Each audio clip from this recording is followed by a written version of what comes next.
சட்டம் கற்போம் நேயர்களுக்கு வணக்கம்.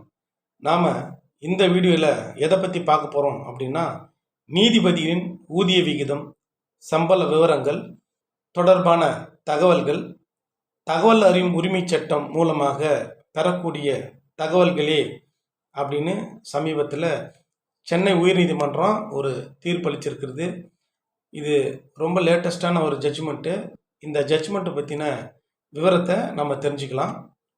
அதாவது இந்த வழக்கினுடைய ஆரிஜின் எப்படி ஆரம்பிக்குதுன்னு பார்த்தீங்கன்னா, அக்பர் அகமது என்பவர் தகவல் பெறும் உரிமை சட்டத்தில் சில தகவல்களை கேட்டு சென்னை உயர்நீதிமன்றத்துக்கு ஒரு மனு ஒன்று அனுப்புகிறாரு. அதில் என்னென்ன தகவலை கேட்டு அனுப்புகிறாரு அப்படின்னா, உயர்நீதிமன்றத்தின் conduct of proceedings by party in person 2019 அப்படின்னு சொல்லிட்டு ஒரு விதி இருக்குது. அந்த விதியினுடைய ஜெராக்ஸ் காப்பி அவர் கேட்குறாரு. அது மட்டும் இல்லாமல் அந்த பார்ட்டியின் பர்சன் குழுவின் உறுப்பினர்களின் பெயர் மற்றும் பதவி, சட்டத்துறையில் அவர்களின் முந்தைய மற்றும் தற்போதைய அனுபவம், சட்டத்துறையில் அவர்களின் சாதனைகள், அவர்களின் கல்வித் தகுதி, அவர்களுடைய நிபுணத்துவம், நடத்தை விவரங்கள், ஊதிய விவரங்கள் மற்றும் உயர்நீதிமன்றத்தின் நிர்வாகக் குழுவின் செயல்பாடுகள், பொறுப்புகள், அதிகாரங்கள் ஆகியவை குறித்து அவர் தகவலை கேட்டிருந்தார். இதில் பார்த்தீங்கன்னா, பார்ட்டி இன் பர்சன் அப்படின்னா என்ன அப்படின்னா, தன்னுடைய வழக்கை தானே வாதாடக்கூடிய ஒரு நபரை தான் வந்து பார்ட்டி இன் பர்சன் சொல்லுவாங்க. அதாவது வழக்கறிஞர் இல்லாமையே அவருடைய வழக்கை அவரே வாதாடுறது. அப்போ அவங்களுக்கு வந்து ஒரு ரூல்ஸ் அண்ட் ரெகுலேஷன் வந்து ஃப்ரேம் பண்ணியிருக்காங்க ஹைகோர்ட்டில். அங்கே போய் ஒரு பர்மிஷன் வாங்கிட்டு தான் அங்கே போக முடியும். அவர் அதை தான் கேட்குறாரு. அது மட்டும் இல்லாமல் அந்த குழுவின் உறுப்பினருடைய பெயர், பதவி இது சம்மந்தமாக கேட்குறாரு. அப்புறம் நிர்வாக குழு பற்றியும் கேட்குறாரு. இதை வந்து முதல்ல பொது தகவல் அதிகாரி இதில் எதுவுமே தகவலை வந்து மனுதாருக்கு தரலை. இப்போ மனுதாரர் என்ன பண்ணுறாரு, அக்பர் அகமது அப்படின்னு பார்த்தீங்கன்னா, முதல் மேல்முறையீடு செய்கிறாரு. முதல் மேல்முறையீடு அப்பயும் தரவே இல்லை. அப்புறம் இரண்டாவது மேல்முறையீடு வந்து தகவல் ஆணையத்துக்கு ஒரு மனுவை செய்கிறாரு, அப்பீல் போகிறாரு. அங்கே என்ன பண்ணுறாங்கன்னா, இந்த தகவல் அனைத்தும் மனுதாரர் பெறக்கூடிய தகவல் தான், அதனால் இந்த தகவலை கட்டாயம் கொடுக்கணும் அப்படின்னு சொல்லிட்டு ஹைகோர்ட்டுக்கு வந்து ஒரு ஆர்டரை வந்து பாஸ் பண்ணுறாரு. இப்போ இங்கே பொது தகவல் அலுவலராக யார் இருக்காங்க ஹைகோர்ட்டில் பார்த்தீங்கன்னா, ரெஜிஸ்ட்ரார் ஜெனரல் தான் பொது தகவல் அலுவலராக இருக்கிறாங்க. அவங்க என்ன பண்ணுறாங்க, இதை உயர்நீதிமன்றத்துக்கு இந்த வழக்கை கொண்டு போகிறாங்க. இந்த உயர்நீதிமன்றத்தில் இந்த வழக்கை வந்து யார் விசாரிக்கிறாங்க அப்படின்னு பார்த்தீங்கன்னா, ஆனரபிள் ஜஸ்டிஸ் எம் தண்டபாணி அவங்க தான் வந்து இந்த வழக்கை விசாரித்தாங்க, தீர்ப்பு கொடுத்தாங்க.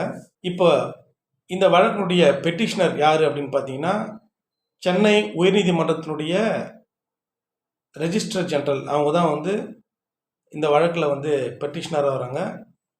அப்புறம் எதிர்மனுதாரர் யார் அப்படின்னு பார்த்தீங்கன்னா, ஃபஸ்ட்டு எதிர்மனுதாரர் வந்து தகவல் ஆணையத்தை போடுறாங்க. ரெண்டாவது வந்து அக்பர் அகமது, அவர் தான் வந்து ரெஸ்பாண்டண்ட், செகண்ட் ரெஸ்பாண்டண்ட். இப்போ இந்த வழக்கை விசாரித்த நீதிபதியுடைய கண்ணோட்டம், அவருடைய பார்வை எப்படி இருக்குது அப்படின்னு பார்த்தீங்கன்னா, நீதிபதிகள் தங்களது சம்பளத்தை இந்திய ஒருங்கிணைந்த நிதியிலிருந்து பெறுகிறார்கள் என்றும், அந்த சம்பளம் பொது நிதியிலிருந்து வழங்கப்படுவதால் அதன் விவரங்களை ஒரு குடிமகன் அறிந்து கொள்வதை தடுக்க முடியாது அப்படின்னு சொல்கிறாரு. அவர் என்ன சொல்கிறாருன்னா, ஒரு நீதிபதி அவங்க வந்து ஒரு கவர்மெண்ட்டு சர்வெண்ட்டு, அவங்களுக்கு வந்து கவர்மெண்ட்லேருந்து சம்பளம் கொடுக்குறாங்க. அப்போ அது வந்து ஒரு பொது நிதியில தான் நாங்கள் வந்து சம்பளம் வாங்குகிறோம். அந்த பொது நிதியிலிருந்து சம்பளம் நான் வாங்குறதுனால அது ஒரு பப்ளிக் டாக்குமெண்ட் தான்.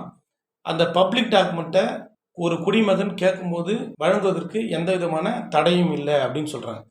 பெட்டிஷனருடைய வாதம் என்ன அப்படின்னு பார்த்தீங்கன்னா, இது வந்து அவங்க எக்ஸம்ஷன் சொல்கிறாங்க. இந்த சட்டத்தில் பிரிவு 8 கீழ் இது வந்து விலக்கு அளிக்கப்பட்ட தகவல், அதனால் இந்த தகவலை வந்து கொடுக்க வேண்டிய அவசியம் இல்லைன்னு சொல்லிட்டு அவங்களுடைய வாதத்தை வைக்கிறாங்க. இதை வந்து மறுத்த உயர்நீதிமன்றம் என்ன சொல்கிறாங்க அப்படின்னா, இல்லை இதெல்லாம் வந்து கொடுக்கக்கூடிய தகவல் தான், இது பிரிவு 8 கீழ் விலக்களிக்கப்பட்ட தகவல் கிடையாது அப்படின்னு சொல்கிறாங்க. மேலும் குழுவின் அமைப்பு ஒரு நிர்வாக செயல் என்றும் அது இரகசிய தகவல் அல்ல என்றும் நீதிமன்றம் குறிப்பிட்டது. அத்தகைய தகவலை கூறுவது உயர்நீதிமன்ற நிர்வாக செயல்பாட்டிற்கு எந்த வகையிலும் பாதிப்பை ஏற்படுத்தாது அப்படின்னு சொல்லி தீர்ப்பில் சொல்லியிருக்காரு. இங்கே குழு அப்படின்னு சொல்கிறாங்க இல்லையா, அந்த நிர்வாக குழு, இந்த குழு உறுப்பினர் இவங்கெல்லாம் யார் அப்படின்னா, இதில் ஹைகோர்ட் ஜட்ஜஸ் தான் உறுப்பினராக இருக்காங்க. இவர் மறைமுகமாக அவர் யாரை கேட்குறாரு அப்படின்னா, ஹைகோர்ட் ஜட்ஜஸுடைய சம்பளத்துக்கு தான் அவர் கேட்குறாரு. இப்போ அது கட்டாயம் கொடுக்கலாம் அப்படின்னு சொல்லி, அது ஒளிவு மறைவு இருக்கக்கூடிய விஷயம் இல்லை, அது ஒரு பொது ஆவணம் தான் அப்படின்னு சொல்லி தீர்ப்பில் சொல்லிட்டு ஒரு உத்தரவு ஒன்று போடுறாரு. உயர்நீதிமன்ற பதிவகத்தின் மனுவை நிராகரித்து 2 வாரங்களுக்குள் தகவலை வழங்குமாறு பதிவகத்திற்கு உத்தரவிட்டு இந்த மனு முடிச்சு வைக்கிறாரு. இப்போ பப்ளிக் சர்வெண்ட் எல்லாருக்கும் இது பொருந்தும்.